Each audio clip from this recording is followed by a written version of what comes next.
Echolara Currentgrace. Each evening, Echolara Currentgrace would walk along the water's edge, the static hum of the city a distant echo. Her world was one of measured distances and predictable currents, a solitary orbit around the silent center. She was an observer, a cataloguer of the intricate, silent dances of the electric eels in their tanks at the Institute, fascinated by their mysterious courtship rituals. The sudden, luminous flashes in the dark water, a language of pure energy she could never hope to speak. And in the quiet of her apartments, surrounded by books of bioelectrical fields, she would feel a peculiar hollowness, a silent, unanswered pulse within her own chest. A faint glow she kept carefully contained. The jolt came on a Tuesday. A new specimen, a magnificent eel she named Volta, was introduced to the observation tank. Instead of the usual graceful displays, it emitted a frantic, continuous signal. Distress call. Her colleagues saw only erratic behavior, but Echolara heard its profound loneliness, a mirror to her own. That night, staring at her reflection in the dark glass of the tank, she saw not a scientist, but a solitary creature in a self-imposed tank of routine, her own heart emitting a similarly futile, unheard signal. Her flaw was not in her observation, but in her participation. She was fluent in the theory of connection, but illiterate in its practice. Standing before Volta's tank the next morning, Echolara made a silent vow. She would not merely document this ritual, she would understand its essence. Her intention was clear: to learn the language not as a scientist but as a participant. She would open the circuits she had kept so safely insulated. She would allow herself to be vulnerable, to send a signal out into the world regardless of the risk of a non-reply. It was a decision that felt both terrifying and like a coming home, a current finally finding its path.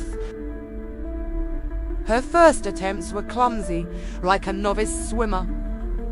A conversation with a friendly barista, Kyle, ended in an awkward silence she felt compelled to fill with facts about eel migration. A potential friendship with a new researcher, Lina, faltered when Echolara retreated from a simple invitation to coffee, citing work. Each interaction was a challenge, testing her new resolve to connect. The old habit of retreating into the safety of the intellect was a powerful undertow, pulling her back into isolation after every small, exhausting effort to reach out. After a week of failed attempts, she sat alone in the aquarium's humming dark. The silence felt heavier than before, now filled with the echoes of her own awkwardness. What was the point? Perhaps she was simply not built for this. Perhaps some creatures were meant to observe the light, not generate it. The loneliness was a cold pressure, a deep and familiar abyss. She had tried to change her frequency, and all she had found was a more profound static, a confirmation of her deepest fear that her signal was meant for no one. It was Volta who showed her the way. The eel, now calm, began its courtship dance with a partner in a neighboring tankdown. Not with a grand display, but with a series of soft, persistent pulses. A patient and repeated question. Echolara understood. The breakthrough wasn't a grand gesture, it was sustained, gentle effort. She found Kyle the barista instead of facts, offered a simple, genuine compliment about his music. She found Lena and asked, clearly and without excuse, for that coffee. The action was small, but the intention behind it was a complete and genuine recalibration of their soul. Now walks along the water are sometimes shared. The pulse in her chest is no longer a contained, silent worry, but a rhythm that syncs with the world around there. She still studies the eels, but she also laughs with Lena over coffee and discusses music with Kyle. The past solitude is it a shameful memory, but a previous chapter, a necessary isolation that makes the present connection all the more luminous.